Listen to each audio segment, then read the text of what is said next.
Welcome to Cause Before Symptom, uncovering the real cabal and spiritual forces that are controlling the world. And now, here is your host, James Carner. Welcome to Cause Before Symptom. I'm your host, James Carner. Today is February 21st, 2026. And tonight's episode is all about warships, oil, and agreements. Why this is pressure, not world war. And also, we're going to have a surprise appearance from Sup America, the truther on TikTok, who graced me with his presence earlier today while I was on TikTok Live. What a trip. So as U.S. warships move toward Iran and negotiations intensify, many observers fear that the current posture mirrors the run-up to previous world wars. Well, this broadcast examines whether that comparison holds by looking beyond headlines and to the underlying energy logistics shaping today's standoff. Now, recent enforcement actions against sanctioned oil flows have tightened access to discounted crude from Venezuela. Well, that's a key source for Asian refiners, with Iranian shipments facing greater scrutiny as well. Well, the question becomes how China and Russia maintain import volumes without drawing down their own strategic reserves. Now, this episode tonight explores how major importers respond to supply pressure, not by collapsing into shortage, but by rerouting cargoes, tapping inventories, increasing intake from Gulf and West African producers, and expanding discounted pipeline flows. It distinguishes between physical supply loss and rising procurement costs, showing how sanctions and maritime regulation can impose economic strain without triggering open conflict. By situating naval deployments within this broader contest over pricing, logistics, and negotiation leverage, the program argues that this program argues that the present crisis actually reflects coercive diplomacy in the energy domain rather than the alliance dynamic that preceded global war. So we're going to get into all that tonight. Shout out to everybody on the live chat Rumble. Number one warrior is, again, ding, ding, ding, Scorpion, number one, saying, hey guys, glad to be back working, but Scorpion is present. Good. Thank you for being here. We love you, buddy. Number two, Warriors Royal Rumble. Where have you been? Says, what's up, Pastor? What's up, Warriors? Glad to have you back, Royal. God bless you, my friend. And number three, Warrior, is Boots Hafner saying, hey, it's time to rumble with our host with the most, James Carner, voice of the Rumble Airwaves and creator of ElitePotion.com. You can still buy them. They're still there. They actually clean out your system. Just because you haven't been on them for a couple months doesn't mean the parasites and heavy metals have not come back, baby. Unfortunately, you're going to have to be on this stuff. I can't sell it anymore. I need to create a new computer. Or a new advertisement because, well, the way I'm advertising it now, it ain't freaking working. I'm not really that great at putting ads together, but that was the best I could do with my own brain. And Boots also says, hello, Warrior family. Glad to see you all here. And if you could hit that thumbs up button, that'd be great. Yes, everybody, do me a favor. Go down with me to your cell phone. I'm assuming you're on your cell. Hit the X button, then hit thumbs up, then hit live chat. You won't lose your spot, I promise. Guys, thank you for being here. Let's get into Shitty Breaking News. Welcome to Shitty Breaking News with your host, James Carner, offering his shitty opinion. Well, after the Supreme Court ruling, Trump says he's going to raise global tariffs to 15%. He doesn't care what they say. He's going to do what he can do. And you know what? He's got so many executive orders backing him up, they can't do dick. Okay? Dick. He is the king now of America. You know, and you think the Republicans are not going to cheat to keep their way? Oh, they will. But That's the Orsini clan. The Orsini are starting to clamp down on all of this. They're starting to figure out that progression and being nice and giving the people some crumbs is just not going to work. So the Orsinis are like, crap, we got to be assholes. So yeah, that's what's going to happen. And believe me, you want to be under the control of the Orsinis and not the Lee family. But what do I know? Blizzard warnings issued for a swath of East Coast, including New York City. Remember, I warned you. You're being warned. Don't go outside. Or you'll die. Crews recover bodies of all 9 skiers killed in California avalanche. See what I mean? You go outside, you die. I'm being facetious. DHS pausing TSA pre-check global entry programs amid the funding lapse. We need more money to do a pre-check. The TSA pre-check, right? But they're gonna not stop looking at your balls and your vagina and your boobs and your wee-wee. No, that's ongoing. Department of Homeland Security and TSA, they definitely want to look at your junk every time you fly. So be prepared to give them a wink while they're looking at your jink. Because let me tell you, every time I go flying, when you have to do this, and then they go do that thing around, I give them the old, yeah, you can see my package, baby. I don't care. If they want to see my package, go right ahead. They're the perverts, not me. Democrats fear rising that too many candidates in governor race could lead to a Republican victory. Well, the Democrats have had plenty of time to rule the world, and now it's time for the right. And that's what happens. The pendulum swings back and forth, while the left and the right conquer the poor peasants in the middle of them who believe everything they say. Well, life isn't going to change unless you stop supporting those stupid parties, because the parties don't care about you. They care about corporations that give them money. They only get into office to exceed for themselves. Show me one politician who literally went in there and didn't come out with more money.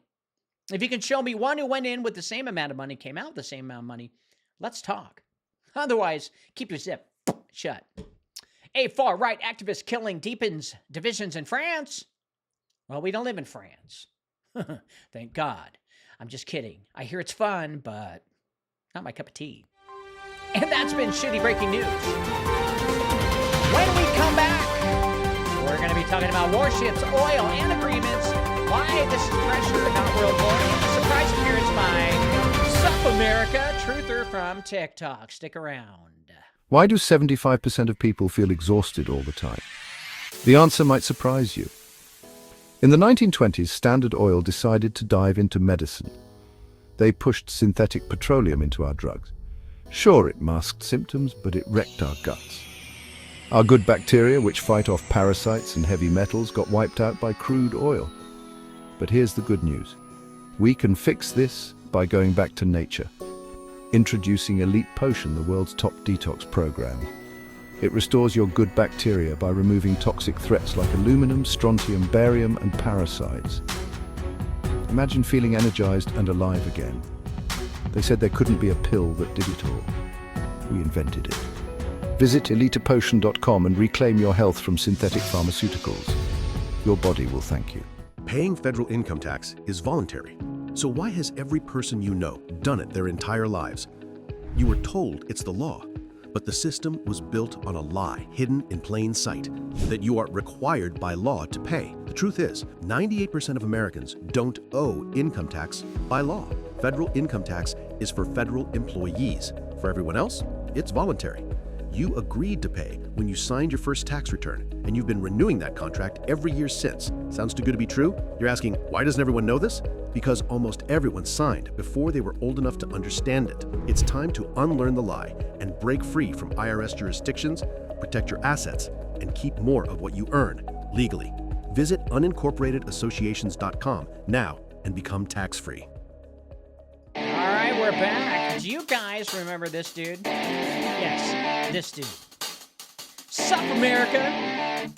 Well, while I was on TikTok earlier today on live, which I had 50 to 70 people at once. When he came on, we had over 120. It was crazy. And I just so happened to record it. And when he came on, he was actually coming on to tell me that he was in the same spot with being blocked all the time. And this guy, dude, his point, he had what, 600,000? I don't know, but I'm going to play the interview with him right now. No way. Is this really you? Yes. What is up? Hold on just a second. Sure. Guys, this is the Sup America, and the dude starts spitting truth, dude. I'm telling you, I've been watching this guy for years, and he's gained a huge following, and I don't even know why he's here, but I just love it. I don't even know your name. I just know you by Sup America. How you doing, my friend? I'm all right. How you doing? I'm good. Sorry, I was helping my kid with, she's doing a paper for college. Yeah. What are you doing here on my stupid platform where I have nobody? Oh, I'm just sitting here thumbing through TikTok. Sure. And yeah, I've been in similar things. So trust me. So what they're doing is you'll have somebody that's a troll with 15 accounts come onto your shit. Yeah. And they'll sit there and false report them. Yeah. Until they give you violations. That's how they took out my account with 330,000. I had So that's why I don't go 160,000. live. And so is there any way around that, or you're just screwed? No, you can't. It's because the people it's not even the algorithm. There's just trolls that don't like whatever it is. And there's also bot farms. And so they purposely come after you. That's why I only go live on YouTube anymore, because I'm fucking over it. It's ridiculous nonsense. I mean, I'm on my 9th or 10th account, something like that. Same here. So I'm just like, it's not even worth it. So they don't pay you. And if you say anything, like, I don't even know exactly what they want. Yeah. I don't know if the AI is going haywire, if it's just liberal, whatever the fuck, I don't know, but it's been that way. So people are hemorrhaging themselves off here. I barely see any new live streams anymore because people are terrified. Yeah, I agree. Well, can I offer you some fame? Because, dude, I love what you have to say, and there are things that I don't agree with, but I'm okay with, because you still get up in front of people and you basically speak your mind, and I absolutely adore that about you, because you don't hold back, and you've been yourself throughout this whole journey. You haven't changed. You literally speak your mind, and I want to give you kudos, dude. You are an amazing person. God bless you. Well, thank you. I will say that even though I've been trying to stay as stable as possible, if you want to call it, with the beliefs, I've been attacked by liberals so hard, and then conservatives on top of it. And it's like, you can't win. I don't know what happened to this world. And then I don't know what your take is on the Epstein files that have been out lately. That basically I knew most of that stuff was real for years and years, but you couldn't say anything about it because they would just shut you down. Right. And now obviously it comes out that they're literally, selling children and eating them and all this other type of shit. And you're like, well, I kind of knew that for 20 or 15 years or whatever. Right. And you kept getting attacked for it, and so did everybody else. And then now that it's come out as truth, like, I don't know what to back at this point. The Bible, it's simple. All of this is in the Bible. They all worship, the leaders always have worship Baal and Moloch, and Moloch requires sacrifices. So this is a biblical thing. I'm not trying to make people, convert. All I'm saying is, all throughout history, the leaders have done this, and this is normal for them. This is like, a Tuesday. And so, and when I look at it because I used to be a conservative, and I kind of got out of there on purpose, because I don't want to be labeled as something and point fingers, because I really do believe that the left and right thing is really dividing us too much, and we need to get out of that. But that's just me personally. But you continue to hold on to what you do, and I'm really grateful and thankful that you're here. My heart's racing, buddy. My heart's racing. Well, I got to tell you, man, like, I've been disillusioned with politics. Like, I've got the page I'm on, it's like my archaeology page and history and stuff. And I like that a lot better, because I don't know what happened ever since, like, I know the Trump thing, everybody's pissed off about that somehow, whatever, but Then after Charlie Kirk got killed, everybody has just been a fucking psycho. I don't Yeah. know what is Yeah. going on with people. I try to, I mean, I tried to like bridge the left and the right. It doesn't matter. They don't want it. I've tried to fight the left and the right. They don't fucking care. I don't know what to do. So I just kind of back out, and people are like, well, why aren't you going live on TikTok? Why? And it's like, because there's no reason anymore. And I was on YouTube, and people like partially got pissed. I'm like, well, have fun with your civil war. Just go out and fucking kill each other. Have fun. Go enjoy it. And when it's all over with, let me know when you're finished so I can go. Because I mean, I got death threats almost daily simply for wanting to lower gas prices. I'm like, what is wrong with people? And I know the love of many go cold and all this other shit, but I don't know, man. It's like people just want to fight. Well, I do believe that there are these bots that are represented by an organization called DARPA, if I say the name. Okay. And also the Tavistock Institute. And so combined, they've created a really good machine, AI machine, whatever, that can go throughout just millions of broadcasts and basically go in and steer public opinion. And that's the big deal. And people generally aren't the ones that are angry and coming off after you. I do believe, just from my research alone, and I had a show called Bot or Not, and it gained fame because we were discovering the bots online and then blocking them. But they're really trying to steer public opinion, and I think we're finally catching on to that. And once we know the truth, then the truth can make us free. What do you think? Well, I mean, I just saw a video about this probably a half hour ago. And they said, I mean, it was 6 months ago, 51% of the internet was bots. Yeah. And 39% of them were nefarious. And so it's been 6 months or longer since that. And at the progression, I'd say probably 70% of the internet is probably bots, give or take. And I'd say probably half of those are nefarious. And the other ones just give positive reviews on hotels and fucking restaurants and shit like that. So at this point, I mean, I see I mean, I don't know, man. The internet it's a broken thing. It's used for a lot of swaying public opinion. The bot thing that you're talking about, that is huge, especially on here. I don't know if it's like, and I don't know where to go with it, because and I didn't even have an agenda. I was just trying to tell what shit was. That's all it was. Yeah. And it doesn't seem to matter. And the conservatives are attacking each other. Liberals are attacking each other. Most things that even people like Alex Jones were like, oh, this is this or that. And people are like, oh, you're crazy, blah, blah, blah. Now it's 15 years later and it's coming out in these files. Right. And if I say anything about it, same with you, they just suppress you and tell you that you can't talk about it. You're not allowed to say anything about changing the government. You're not allowed to say anything about holding people, these fuck faces, accountable. But I'll tell you one thing I did hear, and I'll go here in a second, but I want to tell you this. The Trump's peace deal, the peace board that he has. Okay, so have you seen about this? There's a guy that has a viral video about this on here. And when you look into it, it's true, it seems. So the United States taxpayers are paying $10 billion to the Board of Peace, and then each member is paying $1 billion.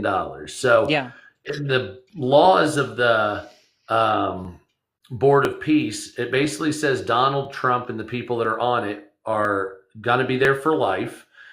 Trump is in charge of the money that comes into it, and they're basically going to be turning Gaza into a resort world with 200 hotels, billions of dollars going into it, its own paramilitary force. And this is after Trump leaves office. So I look at this shit and I'm saying, okay, I was under the impression that the American people were going to be making some type of financial, monetary, anti-woke, whatever it was, gain here in the United States. And now it's been a year, over a year, and we are still paying high for everything. Nobody's gaining wages. The economy looks like it's propped up with fucking fake bullshit, 50,000 in the Dow and 200 in the S&P, but the job numbers are falling. We're negative 900,000. The AI situation's coming, and there's no back end whatsoever from the government. So they know there's going to be millions of jobs lost. They know that. They know people are going to be struggling. There's no back end. But if you say there needs to be a back end to help the people that are losing your jobs, now all of a sudden we have to stop because you're a socialist. Yeah. So it just seems to me like nobody's really evolved.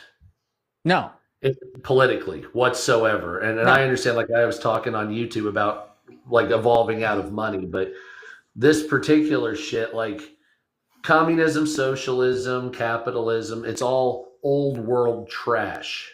And none of it works. And they keep trying it in different patterns. And if you do socialism, you end up making the people in charge rich and your entire population poor and struggling. And if you do capitalism, you do the same thing, just in a different method. Right. So how the hell can you get out of it? Because you have two sides. I'd say 85% of the population is still dry humping, fighting each other on either a socialist communist narrative or a capitalist quote democracy, which of course it's not. And I don't know why people want democracy anyway, because isn't that the system that got fucking Socrates killed? Didn't they vote to kill him? Yeah, absolutely. So yeah, I don't know. People are like, well, we want democracy. I'm like, that's the same system that kills people because of a popular vote. But so everything, like I've tried to say for years, we've got to do it a different way. And either people are too emotionally reactionary, stupid. I don't know what it is. But it makes you quite disheartened over time. It does. To see for years, and you say something, and it just keeps the same people saying that you're either a socialist or you're a fucking Nazi, whatever it is. And then you have to deal with the draconian horse shit of the AI censoring every word. And I just kind of stopped giving a shit. So I started just saying whatever I wanted. And then I went on YouTube. And I get less viewers over there. I only have like 18,500 followers or something. But at the same time, when I go over there, I can say basically whatever I want. And I know a lot of people say, well, it's a lot harder over there, blah, blah, blah. And I know it is, but I can basically say whatever I want. And this app, I don't know what the fuck happened here. It had so much information. It was wonderful. And then, well, you know, you can't give the people too much bread, too much wine, or they're going to revolt. Well, hey, dude, Sup America, thank you so much for coming on the show. I know you got to go. One last thing you want to tell my audience before you leave? Well, just don't believe the government. Don't buy into the right-left horse shit. They're both there to basically steal from you one way or another. And by the time you're sitting there holding the bag, they're fucking doing insider trading and making themselves rich. So just remember that. Amen. Buddy, thank you so much for coming on. Thank you so much. I was really happy to see that he was coming on. I'm doing my show, and then I see Sup America with a face. I go, that can't be him. And I'm like, is that really you? And he's like, yes. I'm like, all right, fine.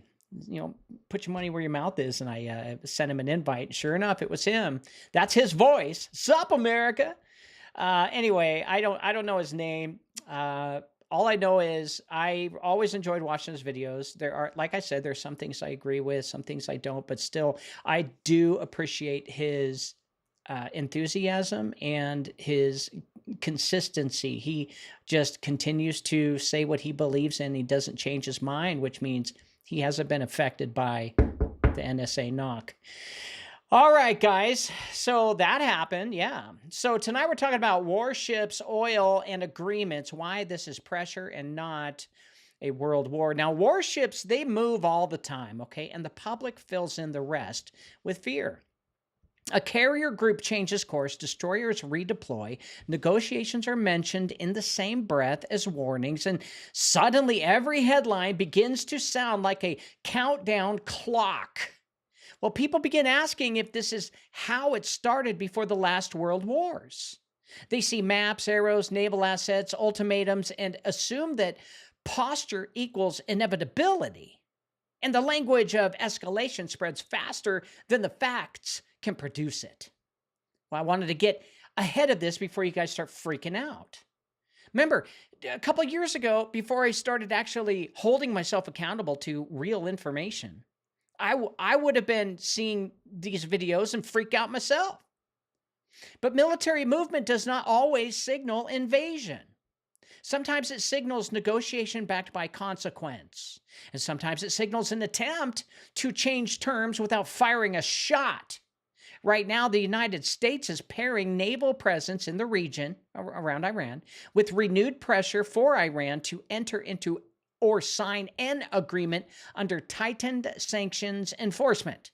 So that combination is not random. It's happened before. And it is designed to alter leverage at the table. Remember, Russia controls northern Iran.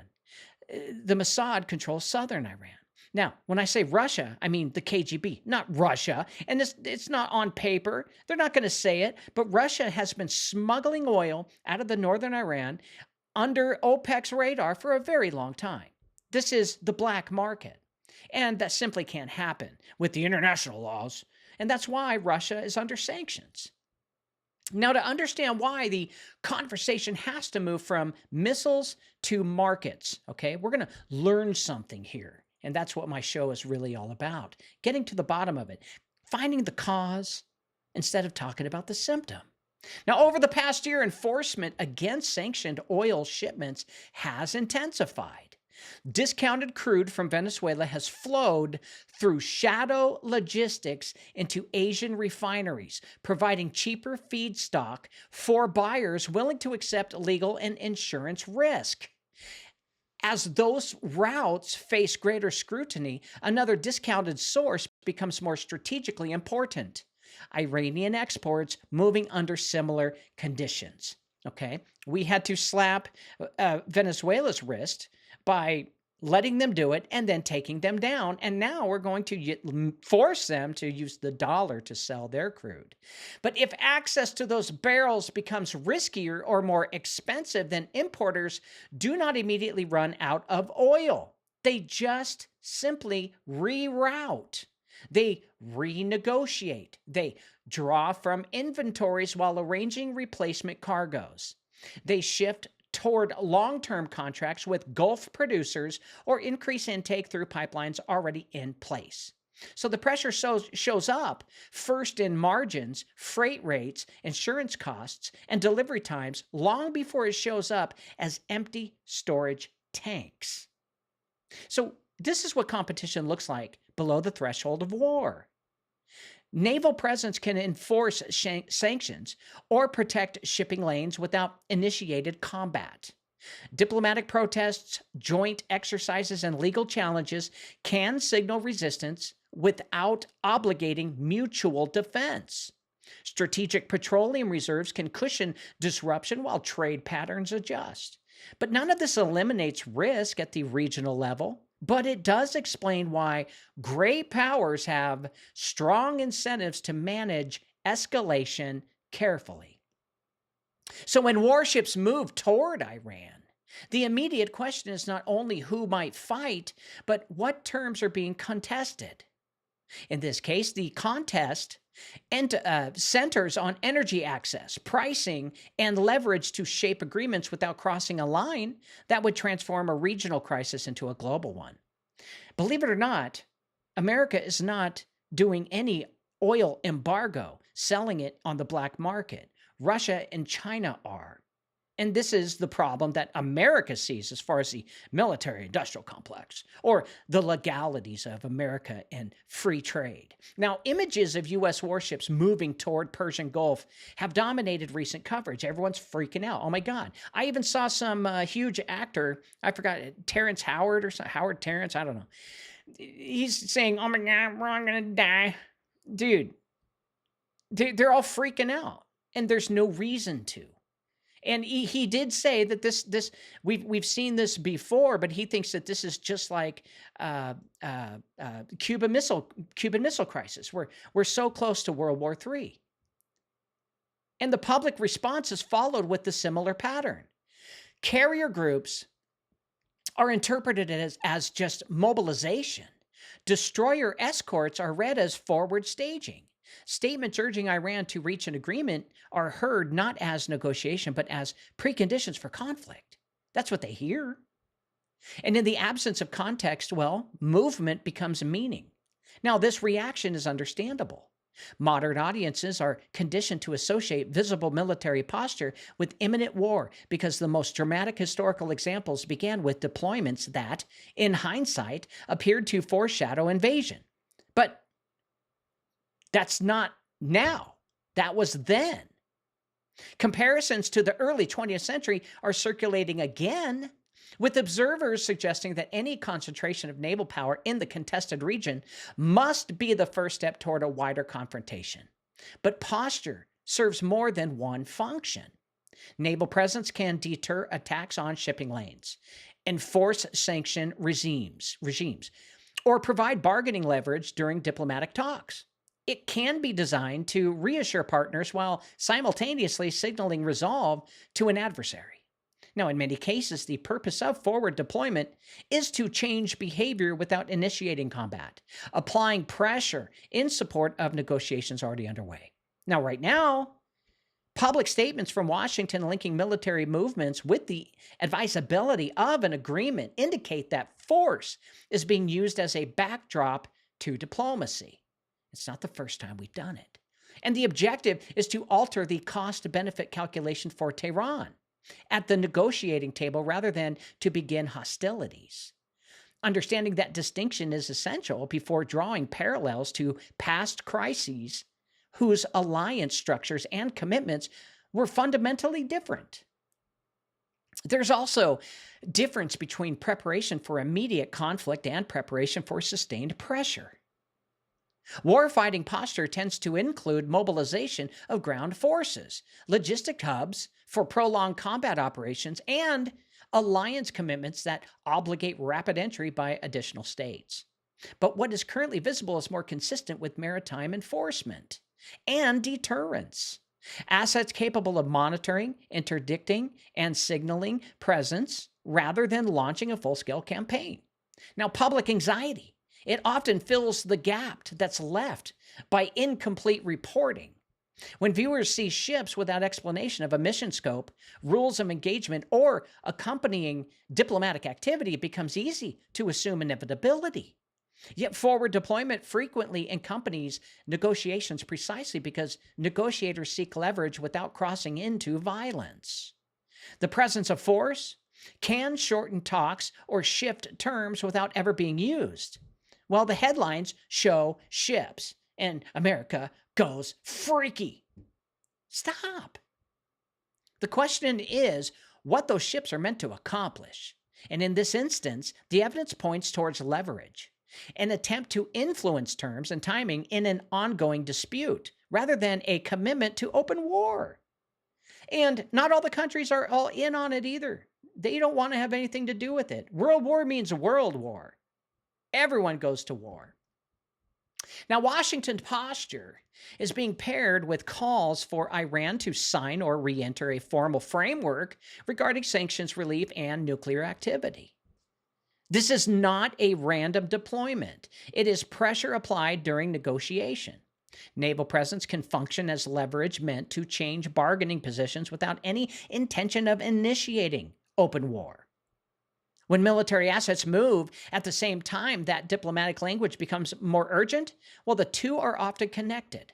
Negotiations are not conducted in a vacuum.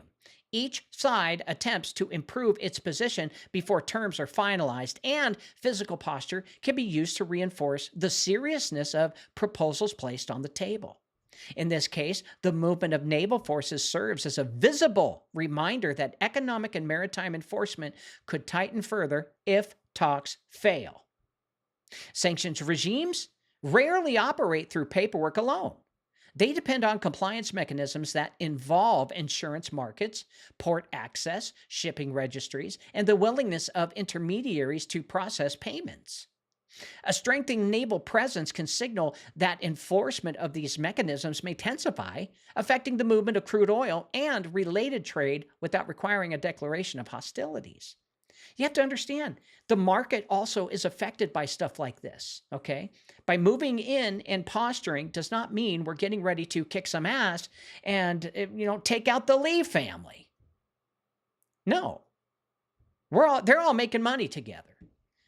But everyone's been playing, let's just call it like it's school kids. It's a playground. Iran has been for decades as a boogeyman to keep money flowing to the rich. Now, for Tehran, the negotiation calculus includes not only the text of any agreement, but the operational environments in which trade would occur if no agreement is reached. Increased scrutiny of shipping routes, expanded interdiction risk, and potential delays at key choke points can alter the cost of exporting under sanction. Even partial disruptions raise freight costs and insurance premiums, which in turn affect the net price received for each barrel. Meaning every ship that's carrying oil, they have to be insured in case they have a leak. And it gets more expensive when there are black markets out there. No joke, because that's just how it works. More insurance for more for the insurance company because of all problems that occur in black markets. So from Washington's perspective, the goal is to shape incentives before a final decision is made. Now, what they won't tell you is I believe part of the negotiations in here in the fine print, which they never post, is that Iran needs to stop selling oil on the black market to China, and China has to actually buy it, like on the open market. And that's part of the negotiation process. And China has been buying it under the radar without having to pay fees, taxes, and insurance costs of transporting what would be considered a chemical from A to B. Not saying that Washington's good. No, all I'm saying is Washington has the money to play fair. China doesn't. And when I say play fair, America has the money to bend the rules. China doesn't. And we do because we can print it on a whim.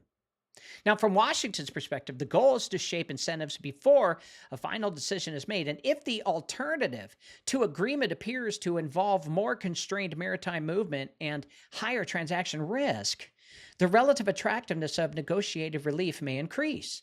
So this is the logic behind pairing diplomatic outreach with physical signaling. And such signaling does not require combat to be effective, because its purpose is to influence expectations about what the near future would look like in the absence of cooperation. By demonstrating the capacity to monitor or interdict, negotiators attempt to compress timelines and encourage concessions while the option of settlement remains available. Now, seen in this light, the current posture functions as part of a bargaining process rather than a prelude to invasion. Okay? It's puffing up their feathers, saying, we've got a bigger army than you do. If you're not going to do what we say, we've got this little army, we've got this huge army that can kick your ass, and we've already proven to it time and time again, and we're ready to do it one more time. So the ships are present. The ships are present not only as instruments of force, but as instruments of persuasion. And I'm not saying it's a good thing. I'm just saying, hey, that's what we're doing. America are assholes. And it's persuasion within an ongoing dispute over sanctions, trade access, and compliance terms. Because Iran, being controlled by Russia and Israel, aren't playing by the rules. And it's not Iran's fault. Iran, they're just a puppet. They have to do what both sides say. And when China says, give me your oil underground, and I'm not saying underground, but literally give me your oil off the paper, Iran will do it unless America comes in and stops them and says no. Well, that's what's happening right now. So for several years, discounted Venezuelan crude has played a quiet but significant role in the global energy trade, particularly for buyers willing to accept additional legal and logistical risk. Well, China didn't have to do that, neither did Russia with northern Iran. They could get oil on the cheap, screw the regulations. Even if someone dies while trying to pull oil out, they don't care. But America, well, we seem to care because we're progressive. Well, remember, the Orsinis are a progressive family. The Lees are conservative. Now, sanctions, I understand. You're like, well, wait a minute. That doesn't make any sense. It does if you understand how they are. I'm not saying they're progressive or conservative as a political left and right posture. I'm saying progressive and liberal from a biblical standpoint. It's a long story we have to go into. I don't have time. So sanctions limited Caracas' ability to sell through conventional channels, which in turn created price discounts that attracted independent refiners in Asia looking for lower input costs. Okay, black market oil. Those barrels often move through complex arrangements involving intermediary traders, ship-to-ship transfers, and changing ownership structures and flags before reaching their final destination, which is black market. Now, the appeal was straightforward. A sanctioned barrel sold below global benchmark prices can improve refinery margins even after accounting for higher freight, insurance complications, or longer transit times. Meaning save money. That's what they do, saving money by going under the radar. For importers facing tight domestic demand and competitive fuel markets, the savings on feedstock can outweigh the operational challenges associated with procurement. Now, recent enforcement actions have increased scrutiny on some of these routes.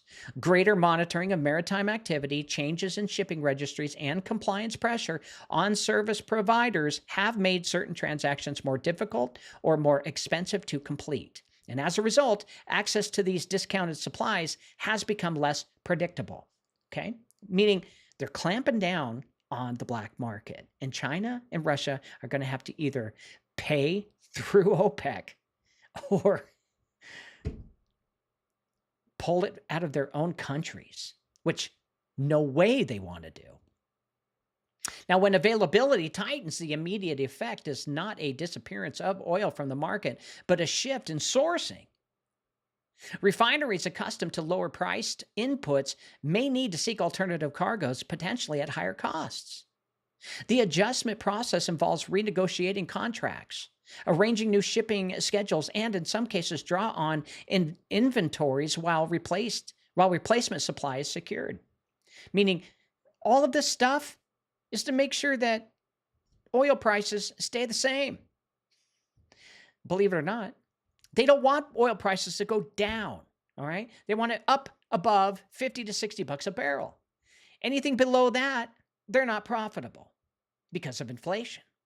So you're never going to see anything below $3.30 from now on. It will always be $3 to $4, if not more, in the future. It will never go down unless Trump does some maneuver to lower the price, but it's a trick, and it will be only temporary until he gets out of office. So Venezuelan crude, therefore, represents more than a bilateral trade relationship. It is part of a broader system through which sanctioned producers offer price incentives to maintain market share despite restrictions. Changes in enforcement can alter the balance between cost savings and transaction risk, prompting buyers to reconsider where their next shipments will originate, forcing Russia and China to start paying for their oil instead of stealing it from other countries that they control. Now, understanding this dynamic explains why developments in the Caribbean can influence decisions in distant markets, meaning in the future. The contest is not simply over who can sell, but over who can sell at a price that remains attractive once legal and logistical factors are included. Legal, logistical. We're talking safety regulations. Safety regulations and operation regulations, and something that needs to be policed and monitored so that nobody gets hurt. But they don't care if you do. Now, as access to discounted Venezuelan crude becomes less predictable, attention shifts to another supplier operating under similar constraints. Iranian exports have long moved through alternative trading arrangements designed to maintain sales despite sanctions. Now, these black market. These arrangements can involve intermediary traders, blended cargoes, and complex shipping routes that ultimately deliver crude to buyers seeking lower input costs. Now, for refineries, the calculation is similar. A sanctioned barrel, often below global benchmark prices, can improve their margins even after accounting for additional freight charges. So insurance considerations or longer delivery times can be saved. And this has made Iranian supply an attractive option for facilities that are able to navigate the accompanying compliance risks. So increased scrutiny of maritime activity in the region can affect these flows. And monitoring a tanker movement, and tightening enforcement of registry standards and pressure on financial intermediaries, that may raise the transaction costs associated with such shipments. So clamping down on the black market is going to screw with the oil prices in the future. It's not going to go down, it's going to go up. Remember, when government gets involved, government wants some money from it. Just like when they got involved in the drug war. We became drug dealers. That's how it is. So when procurement becomes more uncertain, importers do not immediately lose supply. Instead, they reassess sourcing strategies and compare alternative cargoes and determine whether the remaining price advantage justifies the added complexity. Now, replacement barrels from other producers may be available, but often at higher costs, which can influence refinery output decisions and fuel price downstream. So what President Trump is doing, he's not helping you. He's making it worse. He's making prices go up, not down. And Iranian exports thus occupy a similar niche within the global market to that once filled by Venezuelan shipments. So they offer potential savings under conditions that require additional logistical planning. And changes in enforcement or regional posture can shift the balance between opportunity and risk, prompting buyers to adapt their procurement plans accordingly. But none of this has to do with World War III. Now, there is also a compounding effect when multiple sanctioned sources face pressure at the same time. If both Venezuelan and Iranian cargoes become harder to move or insure, buyers must source a greater share of their intake from producers selling at a near market rate. So the loss is not measured only in volume, but in the disappearance of discounted feedstock that once allowed refiners to maintain competitive pricing. So if they start eating into their profits, they're going to have to raise their price. So over time, this can ripple outward. Higher acquisition costs influence refining margins, which in turn affect the price of finished fuels. So shipping schedules may lengthen as cargoes are sourced from more distant producers, and storage facilities may be used to smooth gaps while new contracts are being arranged. But none of these adjustments signal an immediate shortage, but they do reflect a shift in the economic landscape faced by importers. Prices will go up. And in this way, Iranian supply becomes more strategically important when other low-cost options tighten. It functions as a pressure valve within the market. It's funny. It's black market, and they're calling it a pressure valve, offering savings that can offset disruptions elsewhere. Well, actions that alter the availability of risk profile of these shipments therefore carry implications far beyond bilateral trade, shaping procurement decisions across the broader import network. You guys understand what I'm saying? I hope you do. Now, when viewers hear that a major importer may lose access to a supplier, the immediate assumption is that physical shortages will follow. They've got backups. Sorry, I had dinner late tonight, and I always drink soda water, so I'm going to burp. Life sucks, huh? The reality is usually more complex. In global oil markets, the first impact of disruption is often felt in price and logistics rather than in outright supply loss. So import-dependent economies do not rely on a single country for all incoming crude. They maintain diversified procurement strategies that include long-term contracts, spot purchases, pipeline deliveries, and maritime shipments from multiple regions. If one discounted source becomes less available, replacement barrels can typically be secured elsewhere, though frequently at a higher cost. Now, that difference matters because a refinery that shifts from lower price sanctions crude to target rate imports may still operate at full capacity, but its margins narrow. Freight rates might increase if cargoes must travel further. Insurance premiums can rise if routes pass through areas of heightened scrutiny. And payment terms may change when transactions move from informal channels to formal financial systems. So strategic inventories provide additional flexibility, and stored crude can be released to maintain throughput while new supply arrangements are negotiated. So this buffering function helps prevent sudden production cuts, even when procurement becomes temporarily more expensive or uncertain. And as a result, disruptions in discounted supply rarely translate into empty tanks overnight. Instead, they lead to adjustments in sourcing patterns, contract structures, and inventory use. And the market continues to function, but at a higher overall cost for those who must replace low-priced inputs with more expensive alternatives.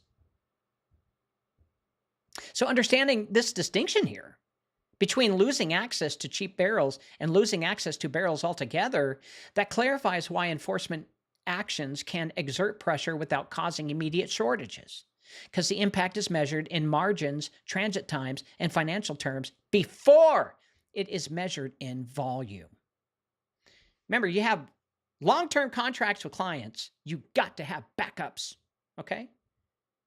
Now, when America took Venezuela, that was a big hit on China, but they still had backups. Their backup was Iran. Now we're going towards Iran. It's going to force them to buy from Saudi Arabia. And who knows what price Saudi Arabia can do, because if that is the case, then if Saudi Arabia raises the price of crude, it's going to be bad. not for the billionaires, but just for people. Energy is what is controlling us.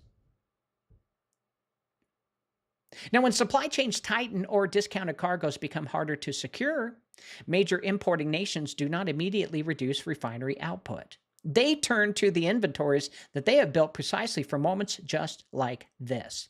Strategic petroleum reserves and large commercial storage facilities exist to absorb shocks in procurement while longer-term sourcing adjustments are arranged. So, to keep their investment, to keep their clients, they have to have a backup.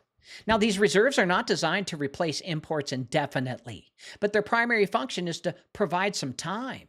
If shipments from one supplier are delayed or rerouted, stored crude can be released to maintain refinery throughput while new contracts are negotiated or cargoes are redirected from other regions. So this buffering effect prevents sudden production showdowns or slowdowns that could ripple through domestic fuel markets. None of this requires World War III, because it's not going to stop anything except for everyone gets new contracts and oil goes up. So inventory use can also smooth the price volatility.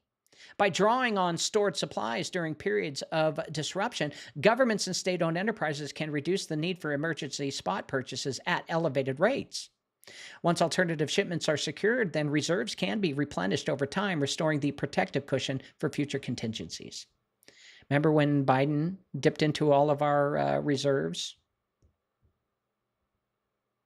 So commercial storage plays a complementary role. Private refiners often maintain working inventories that allow operations to continue even when procurement schedules shift. And these stocks may be related more frequently during periods of uncertainty, providing flexibility as suppliers change and transit times vary. Now, logistics infrastructure support this system.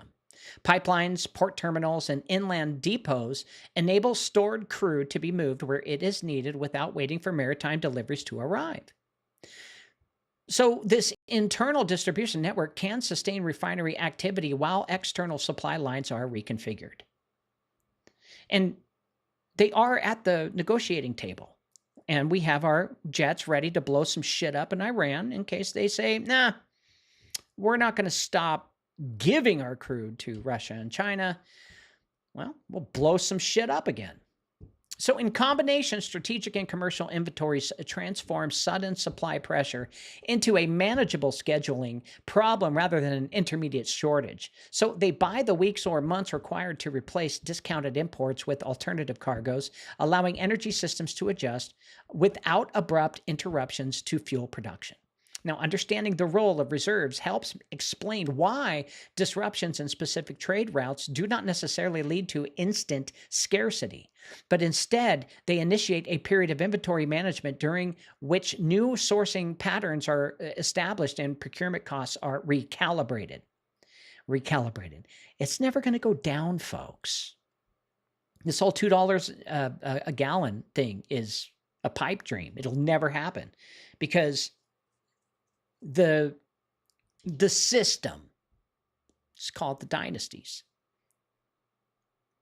They don't want you to have cheap energy or free energy for that matter.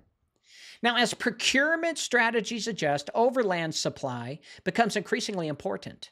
Russia possesses the infrastructure to move significant volumes of crude eastward through established pipeline networks connecting to or its fields to Asian markets. Yeah, we're just what we're talking about, Boots. So these routes through Russia reduce reliance on long-term maritime journeys and provide a steady flow that is less exposed to shipping disruptions or insurance complications. Pipeline deliveries also tend to offer pricing flexibility when traditional export destinations are constrained by sanctions or market shifts. Producers may adjust contract terms to remain competitive in alternative markets. And this can result in discounted sales that help importers offset the higher costs associated with replacing other low-priced cargoes. Now, for buyers seeking continuity of supply, such arrangements can be attractive. A predictable pipeline intake allows refiners to plan throughput with greater confidence, even as maritime procurement patterns change. It can also shorten delivery times compared to seaborne shipments originating from more distant producers. So expanding eastward exports enables Russia to maintain production levels while redirecting output towards partners willing to accept revised trade terms. So at the same time, importers gain an additional source that can substitute for shipments facing heightened scrutiny elsewhere. But Russia and their oil that they're sending to Asia, where's all that oil coming from? Well, Russia is the best at black market, baby. They're awesome at stealing. They're awesome at hiding, okay? And they got caught taking oil from Venezuela. Now, Venezuela was happy to give it because they didn't want to dick around with China, and China said, let Russia have it. So this dynamic illustrates how infrastructure influences trade flexibility. And when one channel becomes more uncertain, another may accommodate increased volume, allowing overall intake to remain stable despite the shifts in the origin of supply. So when one stream of supply becomes uncertain, importers do not rely on a single replacement. They activate a network of alternative pathways that have often been maintained precisely for moments of disruption. Long-term contracts with Gulf producers such as Saudi Arabia, Iraq, and the United Arab Emirates provide a baseline of stable deliveries that can be adjusted upward if prices become competitive. So spot cargoes from West African suppliers also offer additional flexibility. Producers in countries like Angola and Nigeria export crude grades compatible with many Asian refineries, and shipments can be scheduled relatively quick when the market conditions change. So these purchases may come at a higher cost than discounted sanctioned barrels, but they still can fill immediate gaps while longer-term adjustments are arranged. So all of this pointing towards Iran saying this is going to start a world war, it's not. A world war is when one country is cornered and they've got nowhere to go but to fight back, just like Germany was in World War I.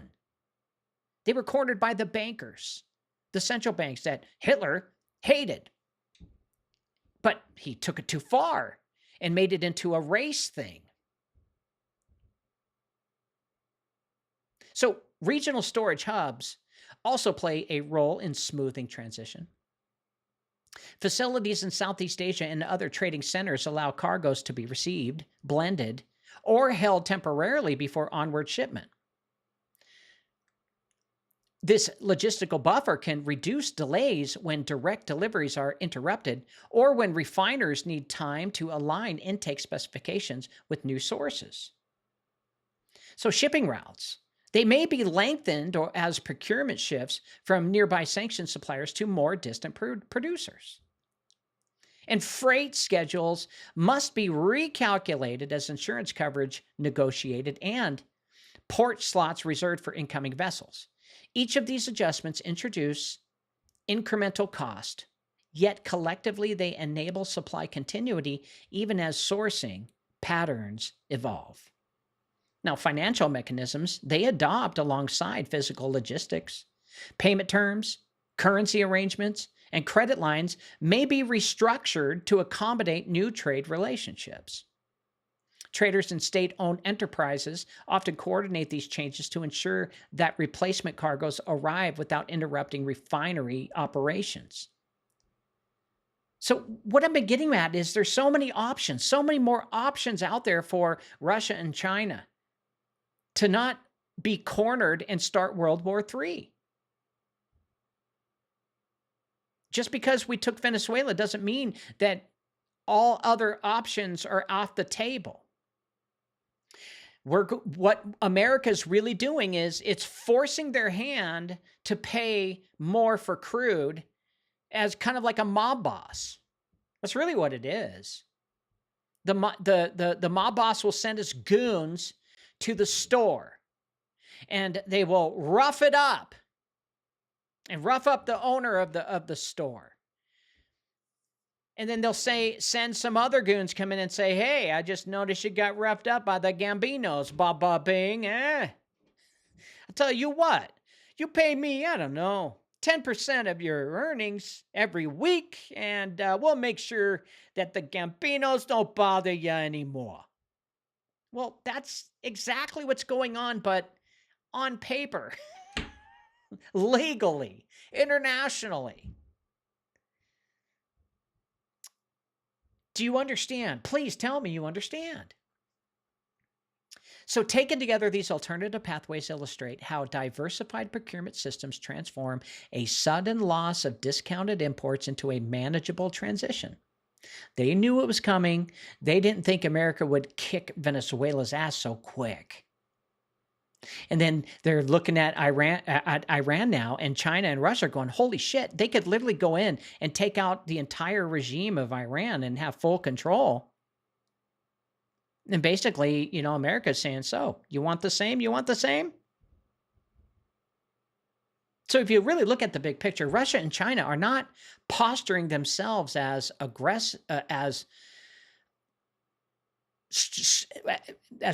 having strength. They're the weaklings being right now, because when we took over Venezuela, they didn't do dick, but just offer a statement that it's illegal internationally. Well, tough shit. Come get us.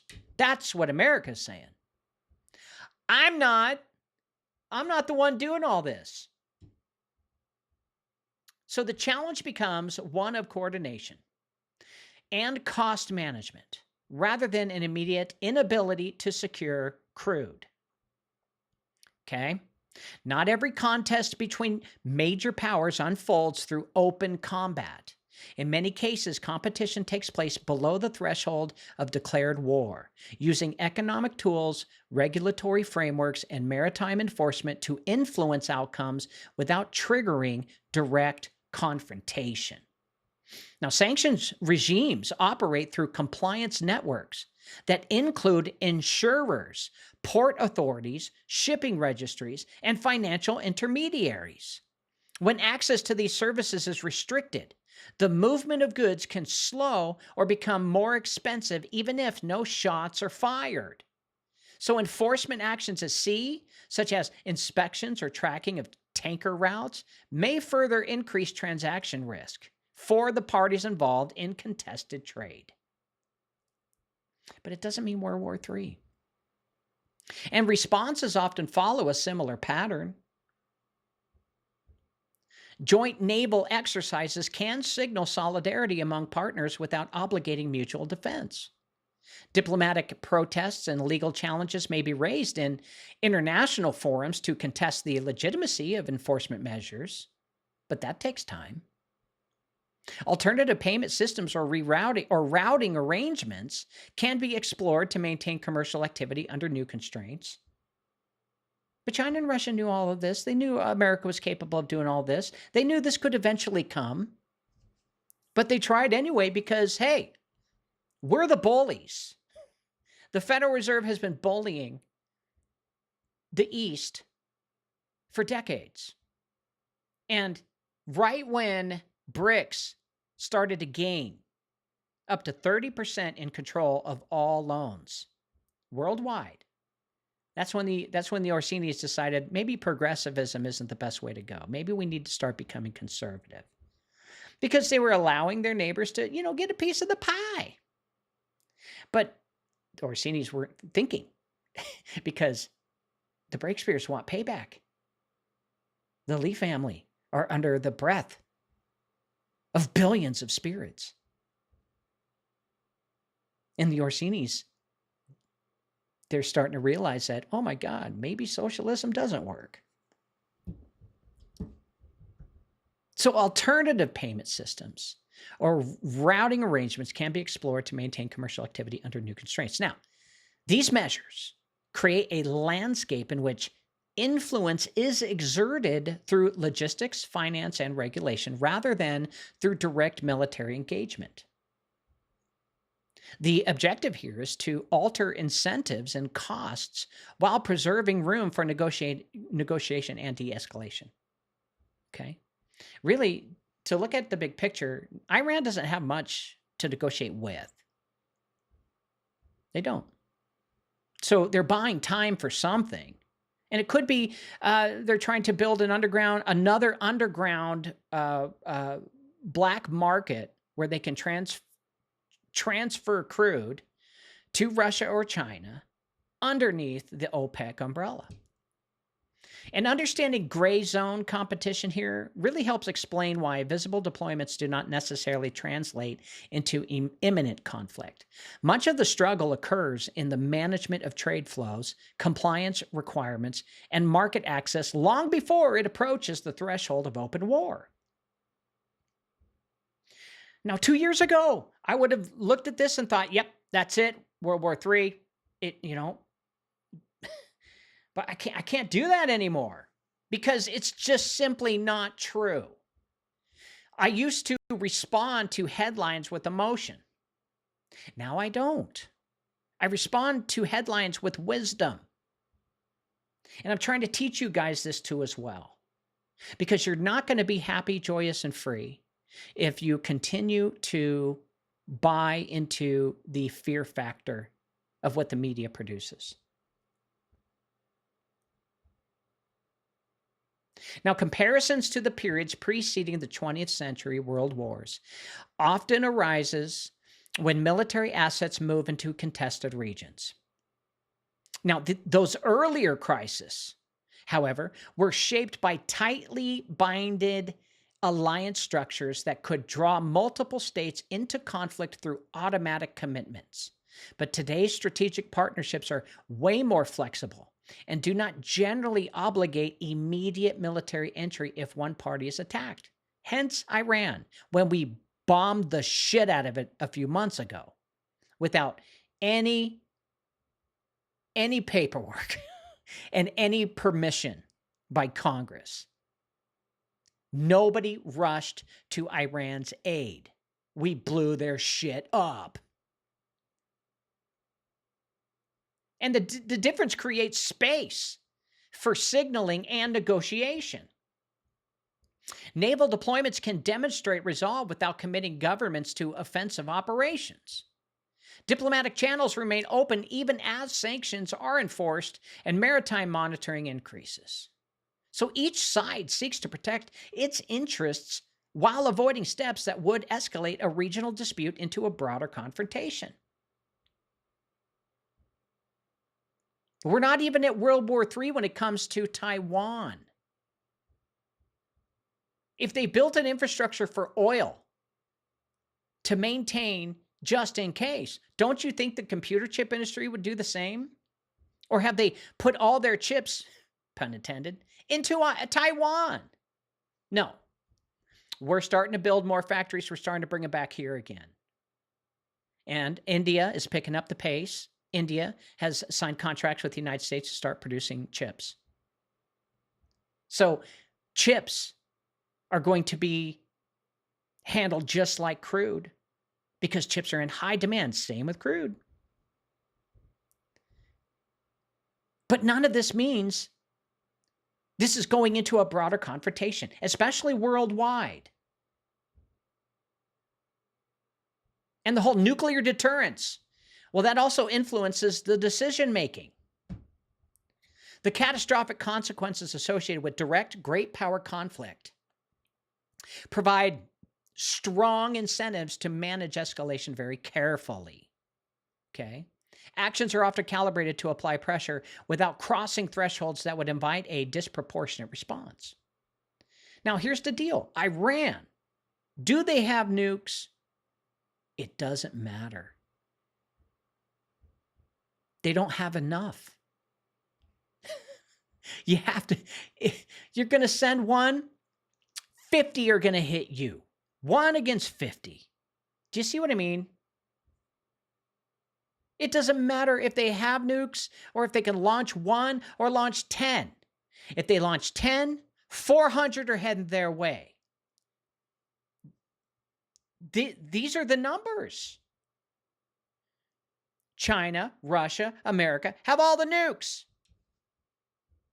That's why they don't launch them, because they know it's mutually assured destruction. And nobody wants the economies to fail. People are making money right now. They're getting rich off of debt. Debt economy works to control people. Why would they want to stop that now when everyone really believes in what's going on between liberals and conservatives?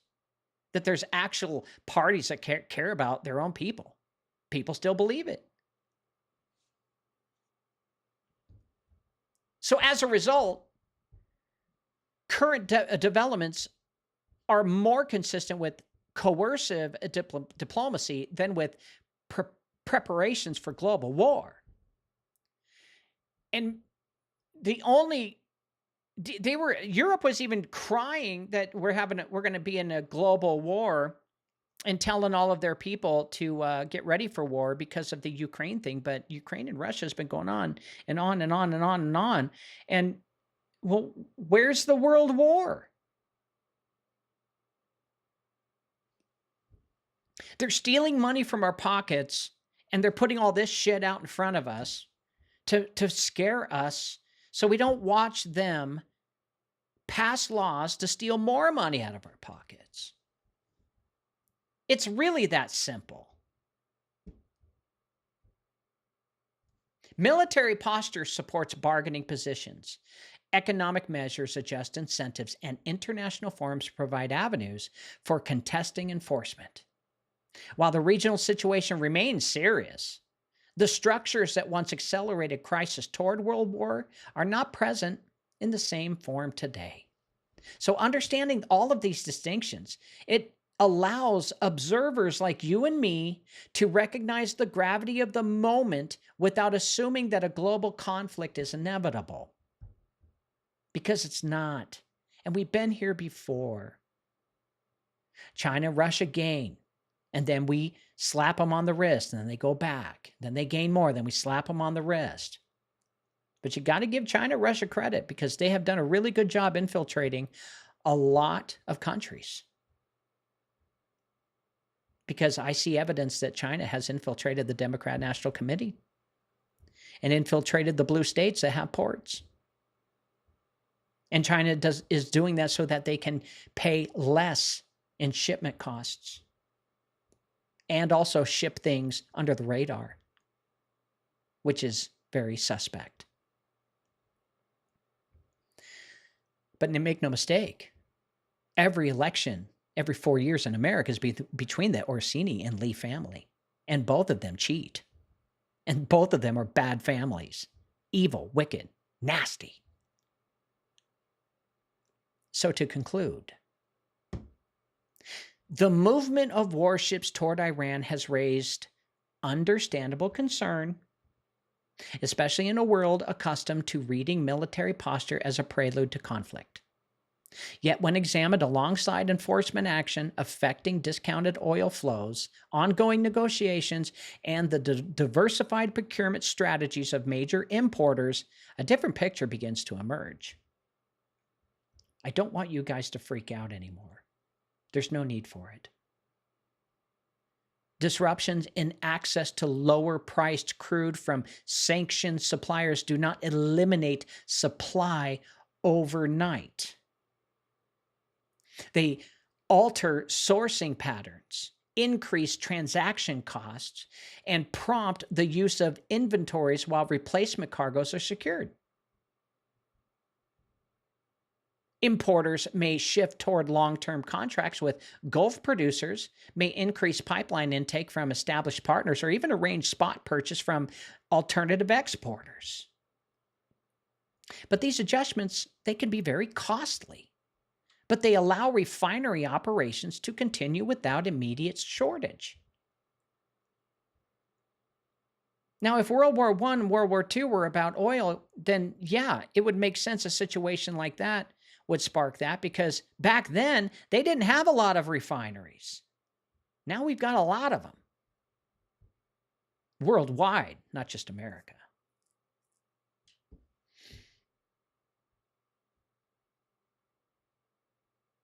So naval presence in this context supports bargaining positions by signaling that enforcement of trade restrictions could intensify if agreements are not reached. Remember, Iran's being sanctioned. When people think sanctioned, they go, well, we're just cutting them off. No, it's like a court system. They've been summoned because they did something illegal. And it's them, instead of showing up to court, instead of them showing up to prove their case, they never showed up. And thus, they're not allowed to play in the world economy without getting their license, without working it out through time served, or getting your sentence and all of that expunged later. They're not doing that. Being sanctioned means you're not being slapped on the wrist. You're actually not being allowed to compete with the big boys. And yes, Russia has been sanctioned. China has been sanctioned in certain areas. Not a lot, but certain. So at the same time, responses from other states often take the form of diplomatic protest, joint exercises, or even financial adaptation, rather than direct confrontation. We're not at DEFCON 4 because we put 2 aircraft carriers in the Gulf. Go look at how many times we've had aircraft carriers in the Gulf. Just, dude, thousands of times, it seems. The contest plays out through logistics, pricing, and regulatory access long before it approaches the threshold of open war. Now, could this escalate to open war? It could. Anything can. But the data shows we've been here before and it did not lead to war. There was no need for world war. And all of my esoteric research of all of the global Satanists, they all want a holy war. Well, that's not here yet. Now, while regional tensions remain serious, the current posture aligns more closely with coercive diplomacy aimed at reshaping incentives than with preparations for a global conflict. Because right after we got Venezuela, we went straight to Iran. We're basically telling China, gigs up. Biden may have let you get away with this shit, but we're not. That's what you're saying. So basically, China may say, all right, and Iran may say, all right, and they back out for a while and use all of their reserves. But they're going to cheat like mad to get Venezuela back. Because, Trump and the Republicans or the Orsini's, they're going to have to cheat really hard too this coming up election. And I know a lot of people are saying, oh, Trump's not going to let go of power, so he's going to start a world war. There's no reason for it.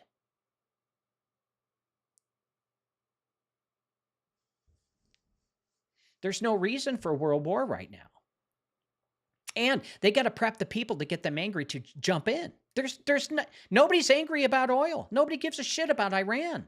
Nobody gives a shit about Venezuela. I'm sorry. They just don't. But boy, people do give a shit when it comes to their religion, especially between Muslims and Christians. They're going to give a shit if they're put against the wall that was all designed by the dynasties who want their third world war to be religious so that everyone will accept Satan.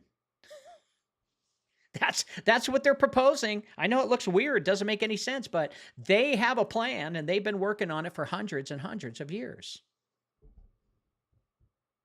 So the tensions are serious, but not towards a global conflict. And understanding the difference between pressure and catastrophe, because there's no catastrophe here, helps clarify why visible deployment can accompany negotiations without making world war inevitable. So there you have it. I hope this clears up any confusion about if we're on our way towards war with China. No. And just because you say someone's your enemy doesn't mean that you're going to war with them. You just keep your enemy close. And that's what Trump has been doing. Biden kept them a little closer. Biden didn't call them an enemy. Neither did Obama. But Trump, with the Orsini's, they're ready to get their money back because, well, BRICS crept up a little too close for them. And they don't like it. All right, guys, we're going to open this up for Q&A. We got a couple more minutes left. So, guys, if you have any questions about tonight's topic, please send me a message. I would love to read it and go through it. I also am curious as to what did you think about my little interview with Sup America? I don't know his name, but that's what I call him. And I thought that was a very interesting interview we had. I wasn't expecting to go live on TikTok and have an encounter like that. In fact, that's happened to me. See, I don't like go and reach out to these people. I really don't. I've had famous people on my lives. It just happens. I don't know. But it looks like I've been produced, but it's not. It's a trip. And that little interview I had, I wasn't even prepared for an interview. I was just kind of shocked he was on there, and I tried to make sure that he knew, one, that I appreciated his work, and two, that I wanted to get out of my own talking because it's really hard for me to interview people and shut my mouth because when they say something, I have a response. And sometimes it's best not to respond. Boots says, Scorpion, look up William Boots. 832, same picture here of me. Oh, there, you're exchanging. All right, guys. Well, I'm going to take it that you guys are good to go. I'm wondering if I should get back on TikTok Live. Maybe TikTok Live. I don't know. We'll see. Probably. I'll go get a soda water, and maybe get back on live. Guys, this has been Cosby for Symptom. I'm your host, James Carter. Tune in tomorrow night when God gives me another revelation to tell you guys all about. God keep you, God thank you, and God bless you guys for being supporters of my show. Tune in tomorrow when God gives me something else to tell you guys all about. We'll see you then. This has been Cause Before Symptom with your host, James Carner. Go to his website, jamescarner.com, and sign up for his newsletter. Also, download his free books on the breath war, the crown of blood, and the ritual machine. Fix your body by buying his award-winning detox formula, removing heavy metals and parasites. You'll feel better and live longer. Go to elitepotion.com. And one more thing, please. Just try and love your neighbor, because if you do, the world would be a better place. See you tomorrow.